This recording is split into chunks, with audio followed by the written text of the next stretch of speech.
Om Swastiastu, perkenalkan nama saya Sanyoman Adi Laksamana. Saya dari kelas 6B nomor absen 27 dengan NIM 21151241137. Saya di sini akan mempresentasikan tentang etika bisnis.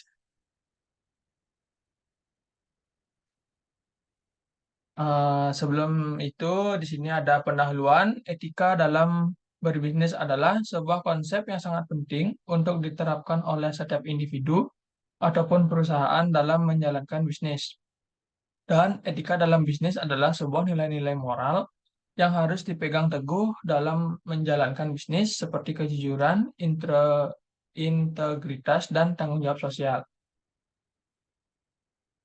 Nah, di sini ada prinsip etika. Yang pertama ada prinsip kejujuran, di mana sikap apa adanya berdasarkan fakta, situasi, dan kondisi yang sebenarnya. Yang kedua, ada prinsip otonomi, di mana menunjukkan sikap kemandirian, kebebasan, serta tanggung jawab.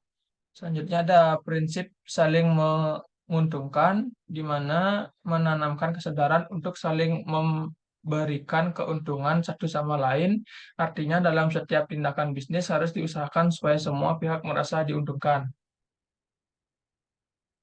Lalu ada prinsip keadilan, di mana prinsip keadilan menanamkan sikap untuk bersikap adil terhadap semua pihak dengan tidak membeda-bedakan dari segala aspek seperti aspek ekonomi, hukum, maupun yang lainnya. Terus ada prinsip integritas moral, yaitu merupakan prinsip yang tidak merugikan orang lain dalam mengambil keputusan dan tindakan bisnis. Selanjutnya ada kepatuhan terhadap regulasi dan hukum. Kepatuhan regulasi menunjukkan pada ketaatan suatu organisasi atau individu terhadap peraturan, standar, dan hukum yang berlaku.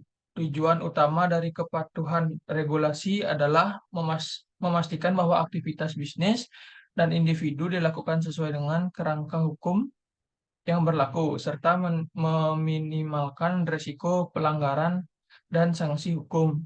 Hal ini mencakup berbagai aspek mulai dari hukum, lingkungan, keamanan informasi, hingga ketentuan tenaga kerjaan. Berikutnya ada keselamatan kerja dan tanggung jawab terhadap pekerjaan, kewajiban pengusaha atau pengurus terhadap penerapan K3 atau keselamatan dan kesehatan kerja di tempat kerja tertuang dalam Undang-Undang Nomor 1 Tahun 1970 tentang Keselamatan Kerja, Pasal 14, yang mana terdapat 3 kewajiban pengusahaan terhadap penerapan K3. Antara lainnya yang pertama ada menulis dan memasang semua syarat keselamatan kerja yang diwajibkan pada tempat-tempat yang mudah dilihat dan terbaca. Yang kedua ada memasang semua gambar keselamatan kerja yang diwajibkan dan semua bahan pembinaan lainnya pada tempat-tempat yang mudah dilihat dan terbaca menurut petunjuk pegawai, pengawas, atau ahli ketiga di tempat kerja yang dipimpinnya. Yang ketiga ada penyediaan APD atau alat pelindungan diri yang diwajibkan pada tenaga kerja yang dipimpin maupun orang lain yang memasuki tempat kerja disertai petunjuk-petunjuk yang diperlukan menurut pegawai, pengawas, atau ahli ketiga di tempat kerja yang dipimpinnya. Selanjutnya ada transparansi dan integritas dalam penawaran proyek dan pelaksanaan. Transparansi merupakan prinsip dasar dalam mekanisme perlindungan bagi kontraktor dari tindakan diskriminasi pada tahap prakontrak. Tender merupakan suatu kompetisi di antara calon penyedia barang atau jasa yang berfungsi untuk mendapatkan penawaran terbaik dari semua penawaran yang diajukan oleh peserta tender.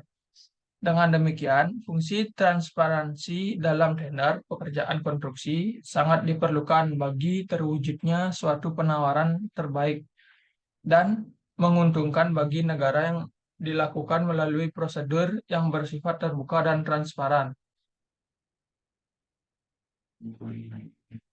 Jadi ada transparansi dan integritas dalam penawaran proyek dan pelaksanaan pengaturan tender klaim pekerjaan konstruksi sangat diperlukan untuk mengatur mencegah dan menyelesaikan semua kemungkinan-kemungkinan yang akan terjadi dalam proses pengadaan barang dan jasa.